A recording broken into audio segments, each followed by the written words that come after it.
It was May of 2002, and I drove the 14 hours from Sioux Falls, South Dakota to Waco, Texas to pick up my daughter Abby from Baylor University and take her home for the summer.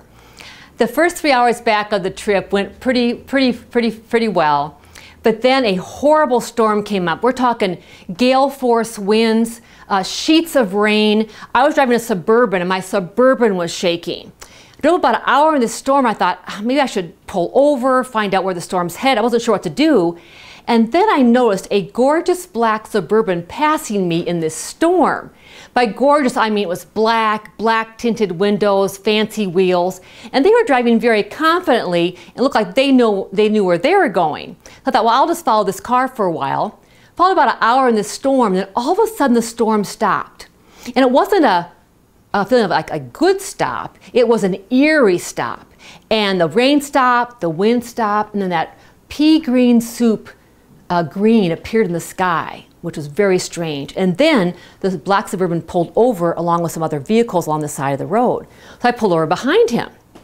Some guys got out of the car, the driver came out around the front, and I motioned him over and I said, "Sir, I'm not from this area, I'm not really sure what to do. Do you know where the storm's heading? Should I follow you when you go, or should I stay here? You know, what should I do?" And he looked at me very quizzically and said, "Ma'am, I want you to come out of the car. I want you to show you something."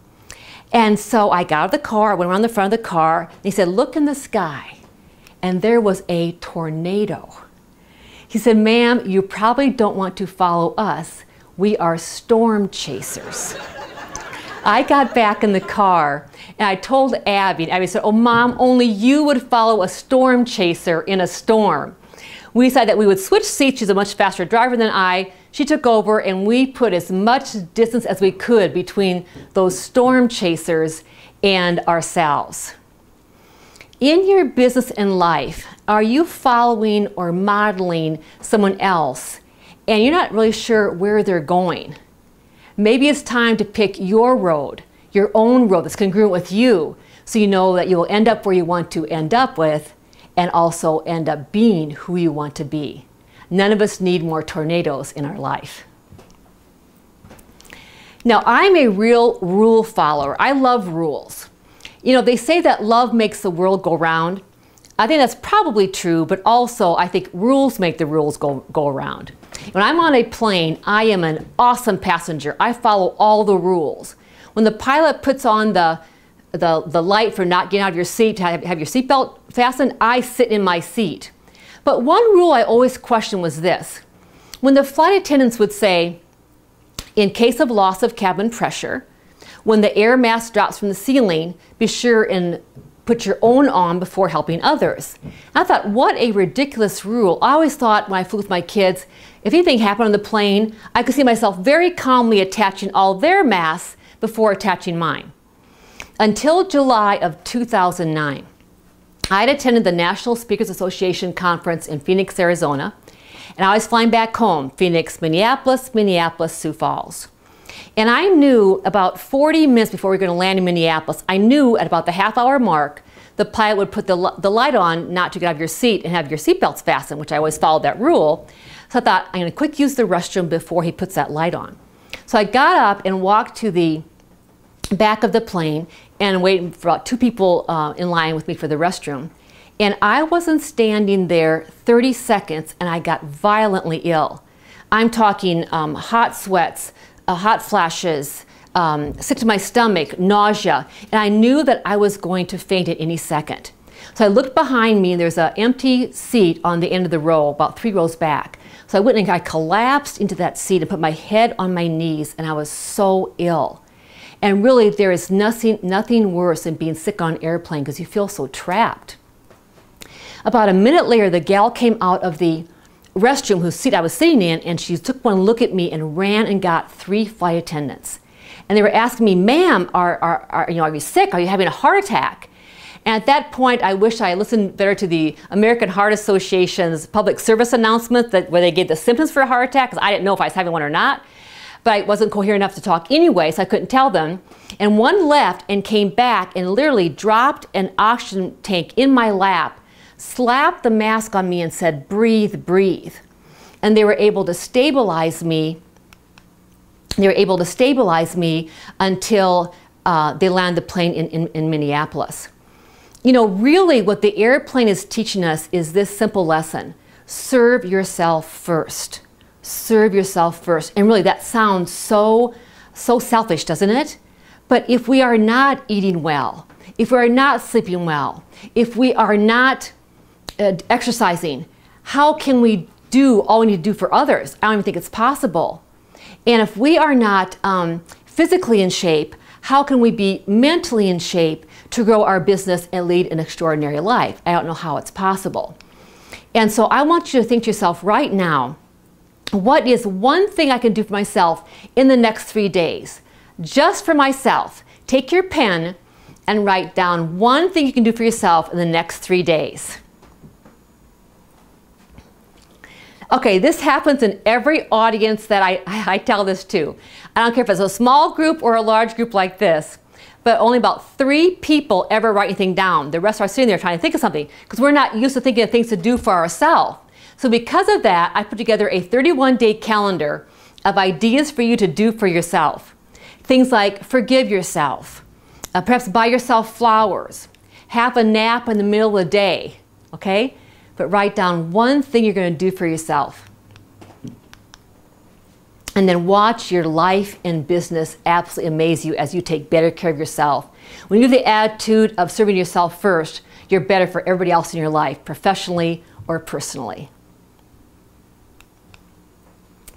On January 3 of 2011, I was looking back on the year of 2010. And I realized again, I blinked and the year flew by. Time goes by so quickly. And I was thinking about my life. And I have a wonderful life. I have a wonderful husband, 5 great kids, a wonderful daughter-in-law, an amazing granddaughter, Adeline, who I love to pieces. My family says that I smother her. And I have a great business. But I was thinking about all that and how I don't stop and appreciate it. How people say, you know, to stop and smell the roses. I wasn't doing that. I thought, you know, I needed to feel more appreciation for my life. So I made a split-second decision, in a matter of a second, that I was going to blog, and blogging isn't my online journal. I was going to blog every day for an entire year, either what I was grateful for or a cool moment that happened that day, and accompany it with a picture. So I started that day, and on day 20, I thought to myself, oh my goodness, I have 345 more days to go. And I was talking to my business coach that day, and he said, man, it's really something what you're doing, he said, but by the end of the 365 days, you're going to be grateful for ants. So I made a vow that I would not repeat any of my grateful pieces, okay? But it was an amazing, amazing year that I had because I was grateful.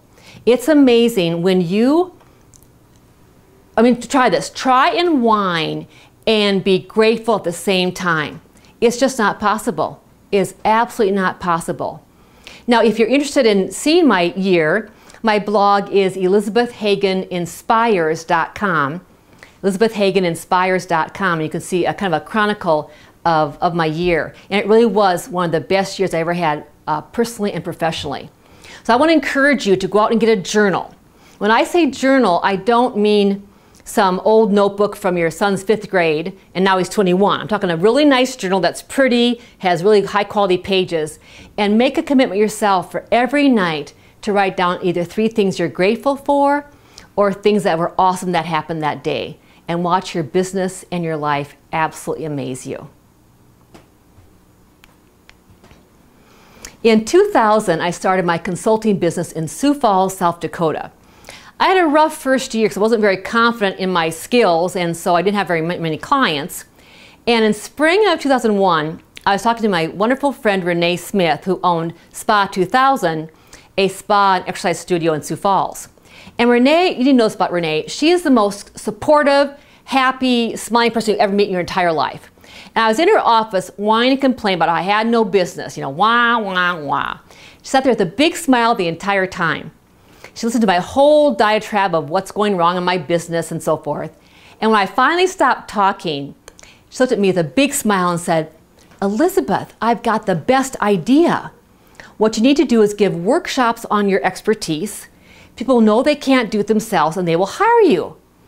I said, Renee, that's a great idea except for one incy, teensy, wincy little detail. And that is, I am terrified, I mean terrified, all capital letters, periods between the letters, of speaking. In fact, Renee, let me share with you a story from high school. I went to high school in the late 60s, early 70s, and I was 5'9", like I am now. Well, my doctor says I'm 5'8", and I'm shrinking, but I'm in denial, so I say I'm 5'9". And so I was very tall for that age, very tall in those years. And I didn't weigh 100 pounds, so I was a junior in high school. So I was very, very thin, and I had a slight stuttering issue.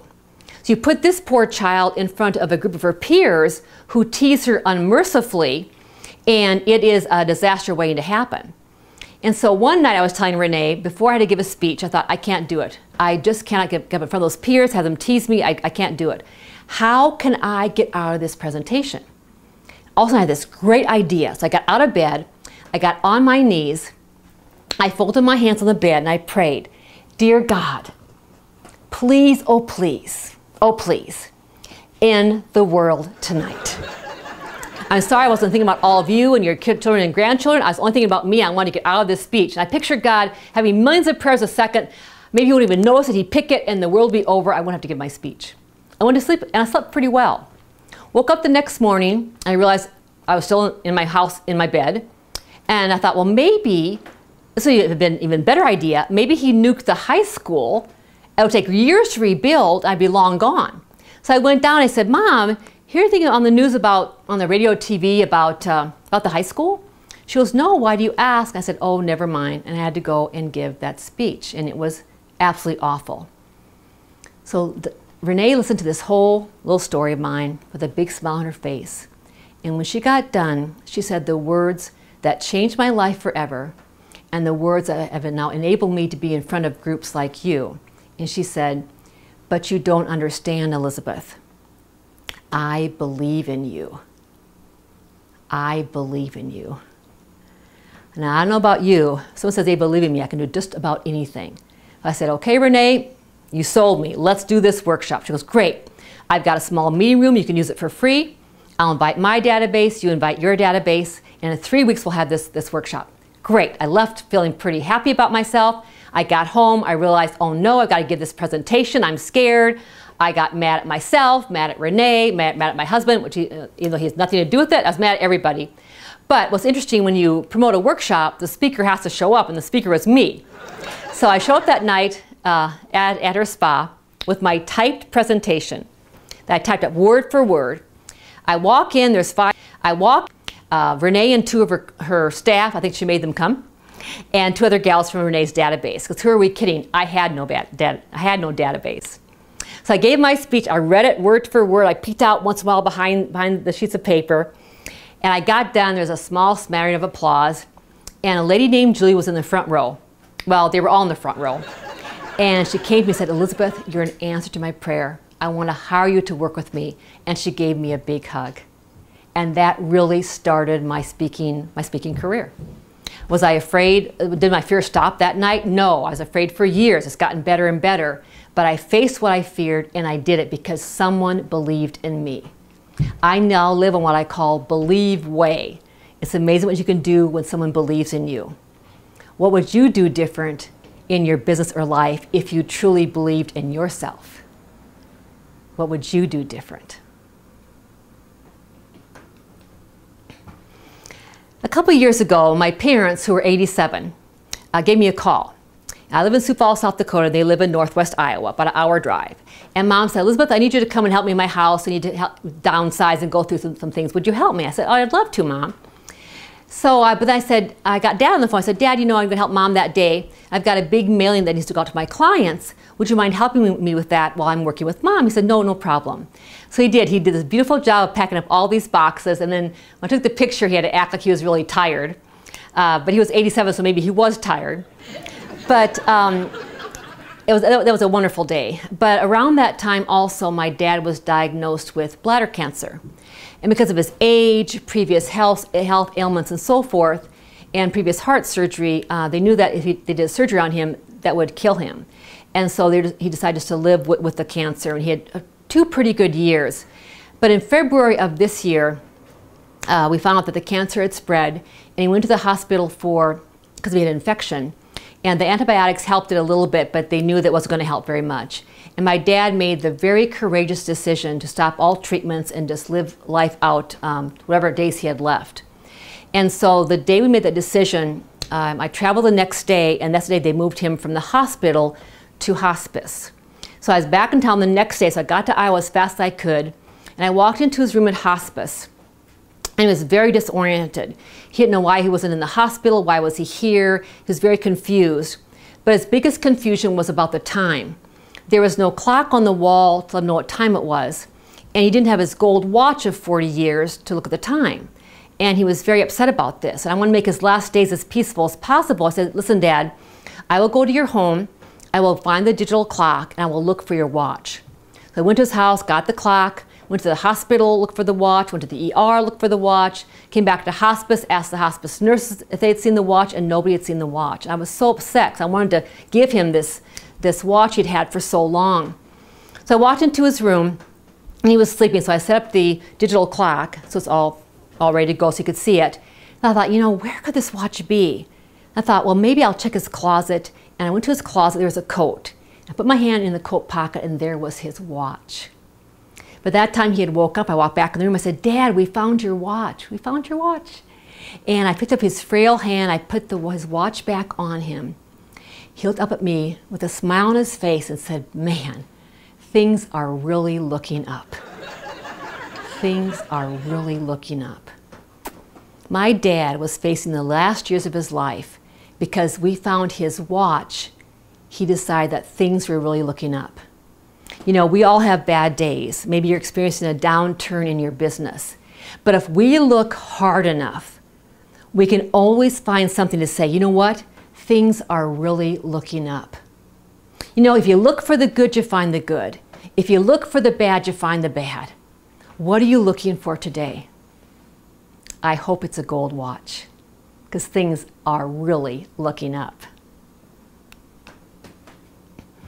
My daughter Emily is petite, long, gorgeous black hair, almond skin, dark eyes. Emily came to us from Korea via an airplane. My daughter Abby is a year younger than Emily, tall, pale skin, long blonde hair, blue eyes. She came to us from the hospital via me. And now, while my daughters may not look alike, or look like sisters, they are sisters to the core, for better or for worse. One day when Emily was 5 and Abby was 4, they were playing. As I walked by and watched them in the playroom, I noticed that Emily was being particularly bossy, as an older sister often can be. And Emily had told Abby to do one more thing, and Abby didn't want to. She goes, why do I have to listen to you? And Emily said, because I'm Korean. Abby said, well, I'm Korean too. Emily looks at her and says, you're not Korean. You have blonde hair. I could tell Abby's mind was just working and thinking of something. All of a sudden, she stomped her little foot, put her hands on her hips, and said, I'm a blonde Korean. Kids say the darndest things. There's usually a lot of truth in what kids say. It was easy for me to say, Abby, honey, you don't want to be a blonde Korean. You're made to be an amazing blonde Dutch girl, like Emily was made to be an amazing black-haired Korean girl. Easy for me to say. Then I started thinking of all the times that I had compared myself to others, found myself lacking, and wanted to be anybody but me. Anybody but me. How could I tell my daughters to love themselves when their own mother didn't love herself? So I made a commitment that very day to start appreciating who I was and who I was made to be. I'm extraordinary right now, as you are. Not extraordinary 10 pounds from now. Not extraordinary when the kids leave the nest.